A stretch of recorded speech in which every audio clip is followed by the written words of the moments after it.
اللهم صل وسلم وبارك على سيدنا محمد. النهارده هنعمل فطار سهل وسريع جدا. هنعمل اول حاجه كده بطاطس شيبسي. بتنقي البطاطسايه الكبيره علشان تقدري ان انتي تتحكمي فيها في التقطيع. انا عندي القشاره دي او القطاعه دي، طبعا كل واحد على حسب اللي موجود عنده. هنعمل فطار حلو جدا وتنقي البطاطسايه الكبيره. بقى كده غسلنا البطاطس بتاعتنا كويس جدا، ودي اهم حاجه لان دي بطاطس مرمله، وطبعا انتوا عارفين البطاطس المرمله بتبقى رملتها كتيره جدا. وحطينا عليها كمان معلقتين من الخل وركناها كده على جنب. هنجيب الخلاط بتاعنا وهننزل فيه بنص كيلو من اللبن. عايزه اقول لكم على حاجه، ان سفره رمضان مش لازم تكون فيها المشمر والمحمر والاكل الكتير. بالعكس، كل ما كان الاكل بسيط، لان انتي ما بتاكليش كتير. حتى الولاد وهم صايمين برضو ما بياكلوش كتير، بياكلوا يا دوبك على قدهم. اهم حاجه عندهم هي العصاير. يعني انا بلاحظ ان كل الاولاد دلوقتي اهم حاجه عندهم العصاير، وبالذات اليومين دول الجو محرر شويه. حطينا اهو نص كيلو من اللبن، اي نوع لبن انتي بتفضليه، سواء سايب سواء اكياس. انا حطيت نص كيلو لبن بخيره. طبعا زي على حسب رغبتك انتي شوفي عايزه تحطي ايه حطيه. تمام، حلو قوي كده. وجبت علبه الدقيق بتاعتي وهبتدي بقى انزل بالدقيق بتاعي على اللبن. اكيد دلوقتي عرفتوا انا هعمل ايه. احنا هنعمل صينيه مكرونه بالبشاميل، حلوه جدا جدا وسهله وبسيطه. انا حطيت دلوقتي كده 5 معالق من الدقيق، وهحط كمان معلقه، يبقى يعني بس المعلقه الاخيره ما كانتش يعني مليانه قوي. يبقى كده حطينا قولي بتاع 5 معالق ونص من الدقيق. وهحط معلقه من النشا. هتقولي لي النشا، هقول لك هاتي البشاميل الكيس بتاع بره هتلاقي محطوط فيه نشا، بيحطوا فيه معلقه من النشا. تمام، حلو قوي كده. هنزل بفلفل اسمر، هنزل بالملح بتاعي، وهنضرب كل ده كده في الخلاط. هيبقى معاكي كده، بصي، بشاميل جوسي كده، بشاميل كريمي. ده البشاميل بتاعي اللي انا ما بغيرهوش ابدا، ولا بقف احمر ولا بقف اتعب نفسي خالص. هضرب بس كل ده كده، الكلام ده كده في الخلاط، وتعالي شوفي هنعمل ايه مع بعض. كده زي ما انتي شايفه حله على النار. انا عامه بعمله بواحده ماجي وشويه ميه، اعمل شوربه علشان انزل عليه الخليط بتاع الخلاط اللي انا بضربه في الخلاط. لكن لا، انا هنا حطيت بالظبط نص كوبايه من اللبن على الميه وواحده الماجي. هسيبه بقى لما يبتدي ان هو يغلي علشان ننزل عليه الخليط اللي في الخلاط. بقى كده اللهم بارك، ابتدى ان هو يغلي معايا. هنزل بالخليط مع التقليب المستمر. اهم حاجه ان انت ايدك دي ما تبطلش ان انت تقلبي لحد ما يبتدي يتقل معاكي وياخد القوام اللي انت عايزاه. لو عايزاه تعمليه تقيل شويه بتزودي في الدقيق، بس انا حبيته ان هو يبقى جوسي كده ويبقى حلو. بقى كده اللهم بارك، ادي البشاميل بتاعي ولا خفيف ولا تقيل، وسط. وده القوام اللي انا عايزاه. وما تنسيش ان انتي بعد ما هتطفي عليه هيتقل معاكي اكتر، فعلشان كده انا عايزاه جوسي كده، يبقى خفيف على الولاد. طيب هنعمل ايه دلوقتي؟ هنجيب كده معلقتين من السمنه هنحطهم على البشاميل بتاعنا. في الوقت دوت انا اصلا كنت بسلق المكرونه، فطبعا سليق المكرونه يعني مش محتاج ان انا اوريه لكم او اقول لكم عليه. كلنا طبعا شطار وكلنا بنعرف نعمل اكل، اللهم لك الحمد. تمام، يلا بينا نشوف بقى هنعمل ايه.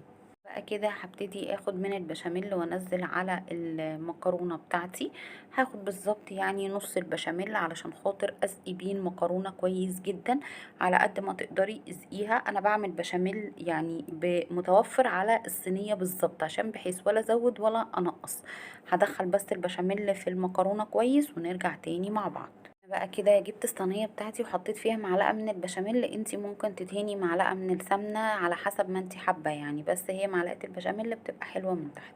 وهنبتدي ننزل نص المكرونه. على فكره في ناس بتحب ترص مكرونايه مكرونايه، طبعا دول اللي عندهم صبر، ربنا يا رب يديهم الصبر والايمان في ان هي ترص مكرونايه مكرونايه. لا، انتي عدلي، خلي النص اللي فوق قد النص اللي تحت. انتي بقى ميزانك، ايدك هي ميزانك. الحاجات دي راجعنا، احنا اللي بنتحكم فيها. تقدري تظبطي. وطبعا مع التجربة، وكل ما الواحد بيعمل حاجات كتير في المطبخ بيتعلم أكتر وأكتر. كلنا بنتعلم من بعض، يعني كلنا علام لبعض زي ما بيقولوا. أنا اتعلمت من أمي حاجة، وتعلمت من خالتي حاجة، اتعلمت من بنت خالتي حاجة. انتي نفس الحكاية. ما تيأسيش. الحاجة لما بتعرفيش تعمليها اعمليها مرة طلعت معاكي مش حلوة، اعمليها المرة اللي وراها هتطلع أحلى من المرة الأولانية. وكل ما تتقني الحاجة هتطلع معاكي احسن واحسن بكتير.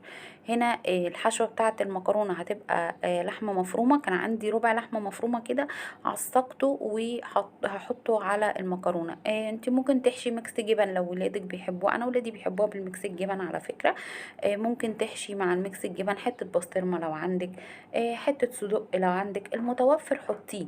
مش شرط يعني ولا لحمة ولا صدق ولا اي حاجة يعني، او بسطرمة او كده، خليها ميكس جبن. بقى كده كان عندي شوية من الجبن. انا بحوش الجبن لما بتتبقى عندي يعني والولاد ما بياكلوهاش، بنقطعها صغير كده وبنحطها في علبة او بحطها في اكياس وبشيلها في الفريزر. لما بقى بتعملي مكرونة بالبشاميل، بتعملي مثلا معجنات، بتعملي اي حاجة محتاجة جبن، بنطلعها كده زي ما انتوا شايفين تفك ونبتدي ان احنا نستعملها. انا هنا حطيت شوية من الجبنة التركي او الجبنة الرومي مع اللحمة المفرومة. انت بقى مش حابة مش مشكلة، ما عندكيش برضو مش مشكلة، المتوفر عندك اشتغلي بيه. في ناس ساعات تقولك لا انا لازم احط الحاجة الفلانية عشان الحاجة لا بالعكس والله، مش لازم مش لازم، صدقوني مش لازم. اللي عندنا بنشتغل بيه. واي حاجة متوفرة عندك بتمشي الدنيا، مفيش حاجة ما بتمشيش الدنيا خالص نهائيا. حط بس الجزء التاني من المكرونة ونشوف هنعمل ايه مع بعض. بقى كده هبتدي اغطي المكرونه بالبشاميل بتاعي المتبقي كله على قد الصينيه. يعني انا بحاول اعمل على قد صينيه، ما بحاولش اعمل كتير علشان خاطر حرام طبعا، الحاجه بقت غاليه جدا يا جماعه. بقدر امكانكم بنحاول ان احنا نحافظ على الحاجه، ما يعني ايه، ما نحاولش نبذر فيها بمعنى الاصح. هغطي بس الوش كده بالبشاميل المتبقي كله، ونشوف بقى هنعمل ايه مع بعض. هنعمل الشيبسي الرهيب الجميل بجد تحفه. بس قبل ما نعمل الشيبسي هنعمل تركة كده صغيرة ولادي بيحبوها. هنا بقى كده زي ما انتوا شايفين هنبتدي نحط شوية من الجبنة الموتزاريلا. انا بجيب الربع يعني بصوا بخلط عليه ساعات جبنة تركي، اخلط عليه بواقي الجبن علشان يعني ايه يبقى بمعنى الاصح مكفي او متوفر عندي كمية حلوة من الجبن. فهنا بصوا شوية من الموتزاريلا عليهم شوية من الجبنة التركي على الوش زي ما انتوا شايفين كده. وفي ناس محلات بتبيع ميكس الجبن على بعضه، فانا بقول طالما انا متوفر عندي نوع من انواع الجبن يبقى اجيب نوع تاني عليه واحط دوت على دوت ونشتغل بيه. كده خلاص خلصت صينية المكرونة بالبشاميل. ايوه خلصت، هتدخل على الفرن على طول على الشبكة. سيبيها تاخد وقتها، هتستوي معاكي وهتاخد وش حلو جدا ولون حلو جدا. ما تستعجليش على الحاجة، ادي الحاجة وقتها علشان تطلع معاكي مظبوطة. الاستعجال ده يا جماعة هو اللي بيعطل ان الحاجة تطلع معاكي، صدقيني مظبوطة. بقى انا حطيت طاسه على النار فيها شويه زيت كده محترمين. هننزل بالشيبسي بقى بتاعنا، هنبتدي ان احنا نحمره. انا الاول الولاد كانوا يحبوا يجيبوه من بره، قلت لهم لا حرام، يعني الكيس بقى ب7 جنيه وما فيهوش، في حبه صغيرين جدا، وفي كيس ابو 5 جنيه برضو فيه شويه صغيرين قوي. فقلت لهم لا احنا هنعمل الشيبسي في البيت بالملح، نعمله بالبابريكا، نعمله بالثوم البودر والبصل البودر. في بره اطعمه شيبسي كاتشب او اي اطعمه بقى انتوا تحبوها. فاحنا النهارده هنعمله بالملح. ما تمليش الطاسه بتاعتك بطاطس كتير علشان خاطر تتحمر معاكي او يتحمر معاكي الشيبسي كويس. خلي النار بتاعتك متوسطه، ما تعليش النار علشان ما يتحرقش منك ولونه يغير. احنا عايزينه لونه يبقى فاتح زي بتاع بره بالظبط. ادي الفطار بتاعنا، ادي صينيه المكرونه التحفه. بصوا هي بتتكلم عن نفسها طبعا بقى اهي. وادي الشيبسي، شايفين الشيبسي وجماله زي الشيبسي اللي بتجيبيه من بره ابو ملح بالظبط. وديت شويه بقى من اللفت بتاعي اللي انا كنت مخللاه والعصير. ويلا بقى اقول لكم السلام عليكم ورحمه الله وبركاته عشان المغرب بيدن ونلحق بقى ناكل الشيبسي الجميل دوت. بصوا بسم الله ما شاء الله حلو جدا جدا. يلا السلام عليكم ورحمه الله وبركاته.